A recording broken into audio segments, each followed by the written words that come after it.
No siento nada especial, salvo el abrazo, rodeándome en una forma ancestralmente repetida.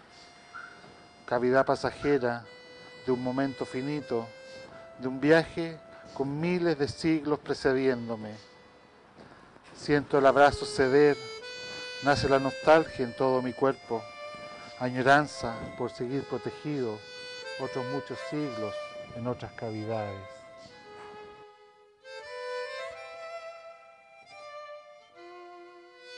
¿Para qué le escribe Alejandro Aranías? Con el pasar de los años tendría que decirte que cada vez he ido quedando en una marginalidad más aguda, que me ha puesto en una dimensión de soledad, de escritura solitaria. Y esa misma marginalidad yo creo que tiene que ver un poco con un disconformismo, con ciertos proyectos globales, con ciertos sistemas instaurados. Y yendo a la respuesta de tu pregunta, yo creo que escribo para quienes se sienten un poco identificados con esa voz de protesta, si quieres tú llamarlo, frente a un sistema que ya no resolvió. Ya no se puede decir que no ha resuelto, simplemente ya no resolvió los problemas urgentes de millones de seres humanos.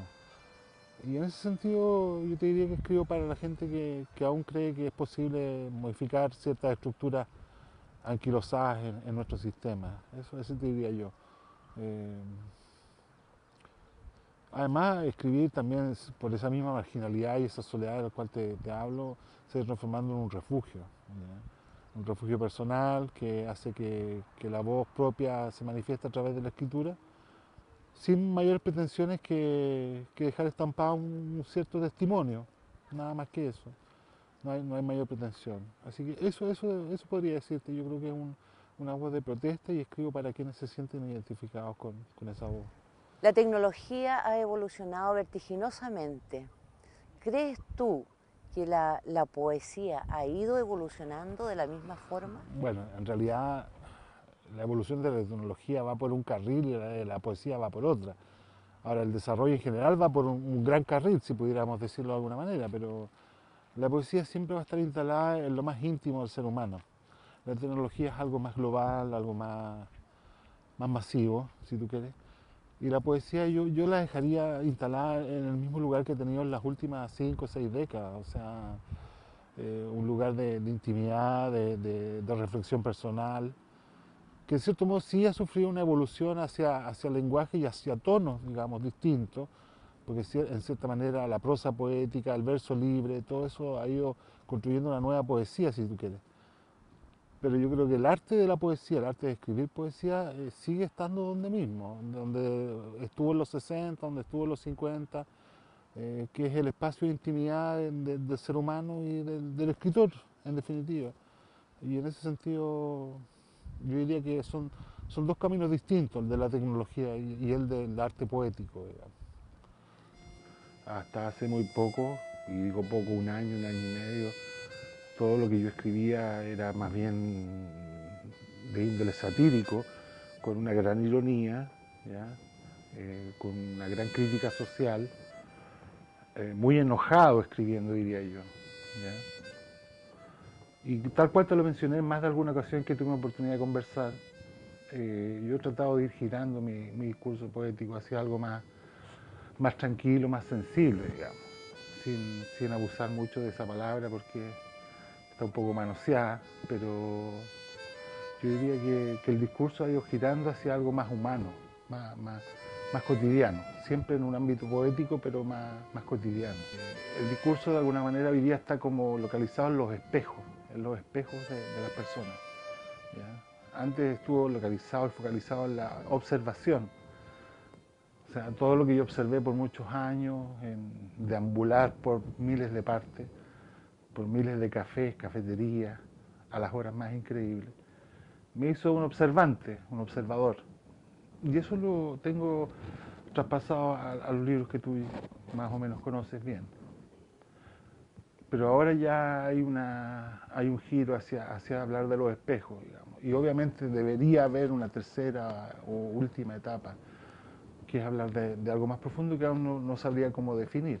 Pero en este minuto yo diría que estoy hablando de los espejos, básicamente escribiendo sobre la soledad, sobre el desamor, sin entrar en los temas amorosos, que no es mi tema en realidad. No me ha gustado nunca volver romántico el discurso, pero sí la soledad, sí el desamor, un poco la angustia.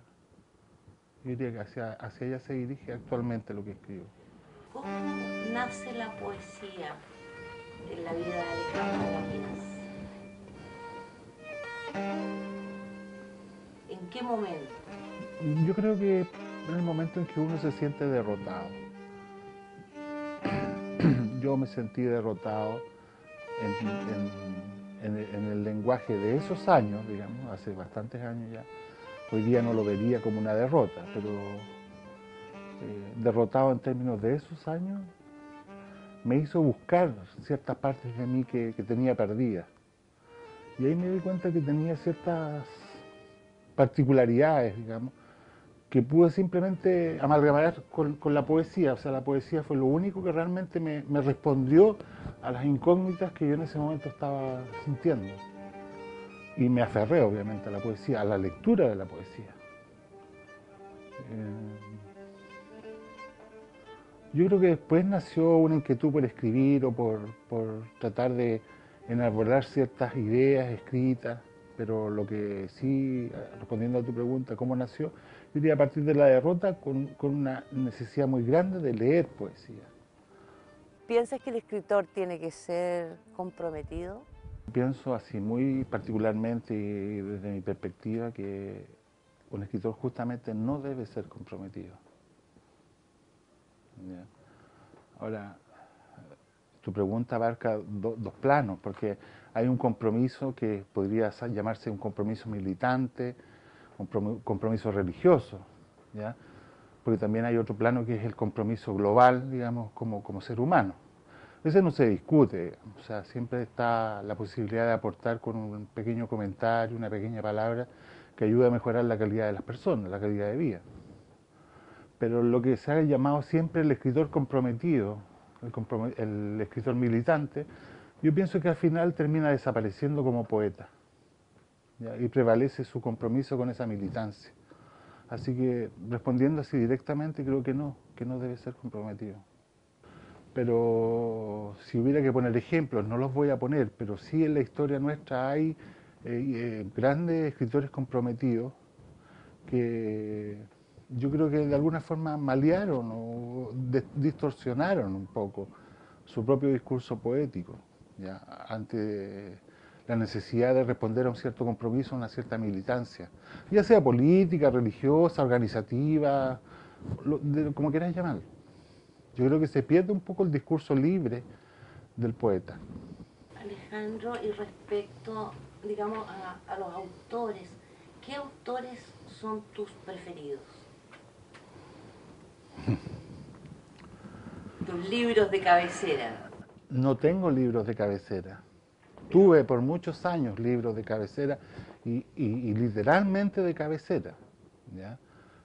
Las obras completas de Jalil Gibran me acompañaron muchas noches, ¿ya? Lo mismo que las hojas de hierba de Walt Whitman.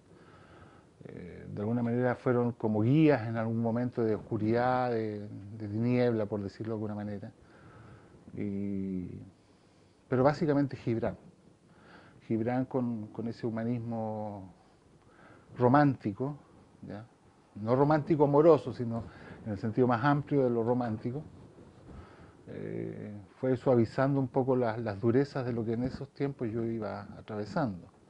Así que si en algún momento tuve libros de cabecera propiamente tal, y de hecho los tuve, fue el de Gibran. Yo diría que Jalil Gibran siempre ha estado muy cerca de lo que es mi vida, digamos, desde hace algunos años. ¿Cuáles son los grandes poetas olvidados en la literatura chilena? Hay autores como Pablo de Roca, por ejemplo, Enrique Lin, Rodrigo Lira, personas que tuvieron una consecuencia y una forma de hacer poesía. Y todos grandes poetas. Claro, que digamos, no coinciden con los actuales intereses de yo diría, la industria literaria, ¿ya?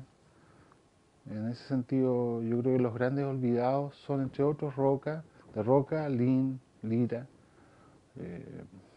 y se me escapan algunos nombres. ¿Cómo es tu proceso creativo? Para inspirarme no necesito mucho, salvo tener la idea central y el tema central. El resto va saliendo de acuerdo a cómo me sienta escuchando una determinada música, o cuántos cigarros me fume en una hora, o si me sirvo un traguito para sentirme más relajado. La verdad es que no necesito grandes musas en este momento para escribir o inspirarme. Y lo hago en mi rincón, donde tengo mi computador, mis cuadernos, mis archivadores.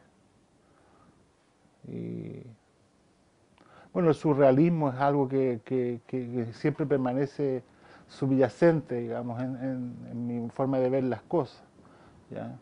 He tratado de pintar un poco, de hacer algunos intentos en óleo, con algunas ideas que no sé si serán surrealistas, pero de alguna manera representan un intento por ir descubriendo nuevas vetas en lo que es el discurso poético.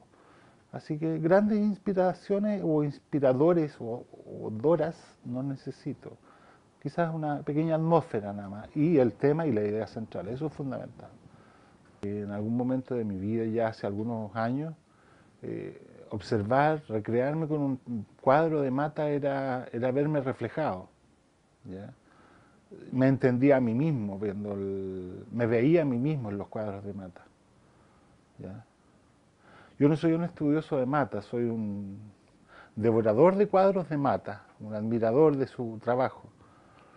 Pero yo creo que él, si algunos piensan que ha tratado de escribir sobre el cosmos y el hombre, yo creo que básicamente él, o sea, de pintar sobre el cosmos y el hombre, yo creo que básicamente él ha pintado sobre el hombre. Publiqué el primer libro en forma independiente, ¿ya?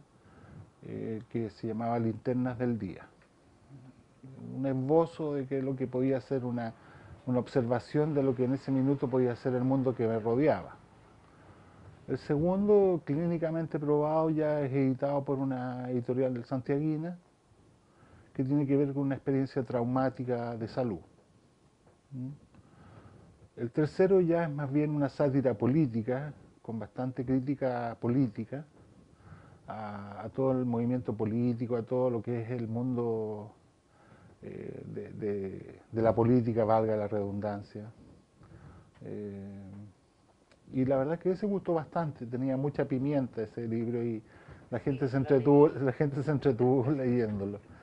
Y el cuarto libro, que creo que es lo que mejor he hecho hasta el momento desde el punto de vista poético, no sé cómo va a resultar desde el punto de vista de la lectura, pero desde el punto de vista poético me siento bien conforme con lo que he hecho en Viaje Psíquico, que ha sido editado por Ediciones La Silla, como muy bien sabes tú, y eso yo considero que es lo mejor que he hecho. Esos son los 4 libros que he publicado. Sí. ¿Qué estás escribiendo hoy? ¿Qué proyectos escriturales tienes en mente? En este momento de corregir un trabajo bastante grande que habla principalmente sobre la soledad, ¿ya? Sobre los espejos que podemos ver en las personas solas, en la gente que se encuentra sola, y en la soledad personal, aunque no esté solo, digamos. Y en eso me encuentro, corrigiendo y tratando de fundir estos dos materiales que iban a ser 2 libros en uno solo, donde se mezclan con algunas pequeñas pequeños agregados sobre otros temas, digamos, ¿ya? Pero que sirven como para condimentar un poco el grueso de la obra. Cuando leí La pieza oscura de Lynn me sentí muy identificado con una infancia bien especial. Me remonté a muchas cosas de infancia y La pieza oscura me habría encantado poder tener la posibilidad o la capacidad para poder escribir algo así. Como te decía, soy una persona bastante sola, digamos ermitaño, y a veces me entretengo un poco con internet. Más que entretenerme, me cultivo o aprendo cosas. Y hace un tiempo atrás un portal penquista,